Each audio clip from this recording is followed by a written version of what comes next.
Hello, my name is Yasmina Mira Putri. Hello, my name is Dinara Devalaragian. Hello everyone, I'm Bianca Priscilla Butar-Butar. So in this video, we will explore the British film East is East from 1999 through three key international and social cultural theories such as modernization theory, class of civilization, and also critical theory. This film may appear like a light-hearted domestic comedy about a mixed British-Pakistani family.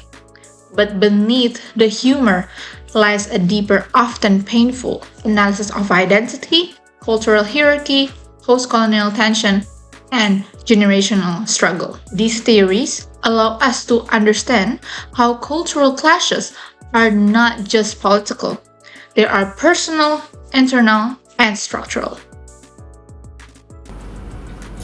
Modernization theory, particularly prominent in the post-World War II Western thought, suggests that all societies progress linearly from traditional to modern stage.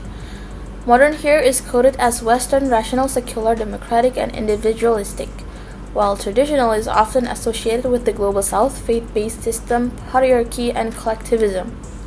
In East is East, George Khan, a Pakistani immigrant, embodies the traditional patriarchal order. He attempts to preserve his cultural and religious identity through strict control of his children, forcing arranged marriages, punishing disobedience, and enforcing gender roles. His children, raised in England, are immersed in liberal individualist British values. They reject arranged marriages, eat pork, pursue art and fashion, and form friendships across racial lines.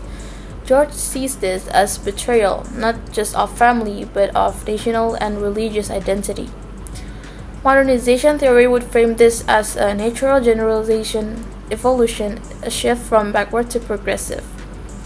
But the film challenges this narrative. It doesn't frame British culture as inherently superior. It shows that both tradition and modernity bring pain and alienation. Sajid, the youngest son, is bullied at school for being brown, even though he rejects his Pakistani family and identity. This reveals that assimilation doesn't guarantee acceptance. Modernization isn't linear, it's conflictual and full of contradiction. Samuel Huntington Class of Civilization, Thesis 1993, argues that after the Cold War, global conflict will no longer be ideological but cultural, especially between the West and the Islam. ISIS dramatized this clash at the micro level within the Khan household. George and his children are not on different continents. They're under the same roof, but their worldview couldn't be more different. George expressed religious obedience, family reputation, and gender control. His children growing up in secular Salford are influenced by disco, denim, British dating, and sexual freedom. The family itself become the fault line of civilization. Huntington model would see this as an inevitable conflict, a zero-sum game between Islam and the West. But the film complicates this idea. It shows that identity is not binary, it's layered and hybrid.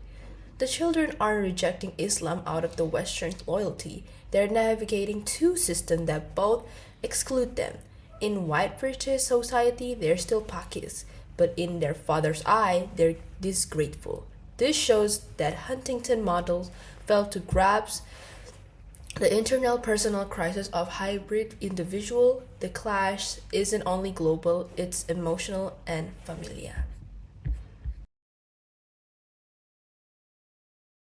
Now, let's examine critical theory, particularly as it applied to media and post colonial identity. Critical theory examines how power operates through culture, who gets to define identity, what is considered normal, and how institutions and narratives sustain inequality. While East is East critiques the rigidity of traditional patriarchy, it also leans on Orientalist trope. George is portrayed as irrational, violent, and authoritarian, a stereotype common in Western depictions of Muslim men. While his British wife, Ella, is liberal, nurturing, and tolerant, which is a good figure. The film presents its critique through humor. But this comes at a cost. Violence is softened for comedy. Arranged marriage is mocked rather than unpacked, and Pakistani women, like the bride to be, are given almost no voice or dignity. The risk here is that audiences laugh at George, but absorb the idea that Eastern culture is oppressive, reinforcing racist narrative even while trying to humanize them. Critical theory helps us to ask whose voice is missing, whose pain is made palatable. East is East tries to expose cultural trauma, but it often centers the Western gaze, reducing deep identity crisis to comic tension.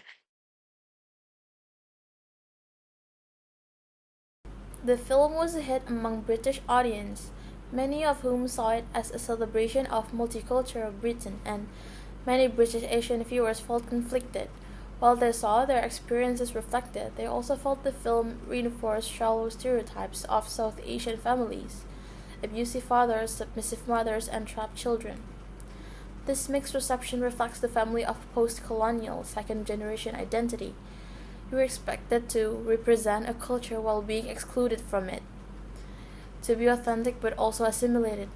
The Khan children live in this contradiction, and instead of the bridge between East and West, they face the border, one that others want them to stay on either side of. In conclusion, East is East is not just a cultural comedy, it's a powerful case study in how modernization, civilizational identity, and post colonial trauma shape personal life. Modernization theory help us see the tension between tradition and change.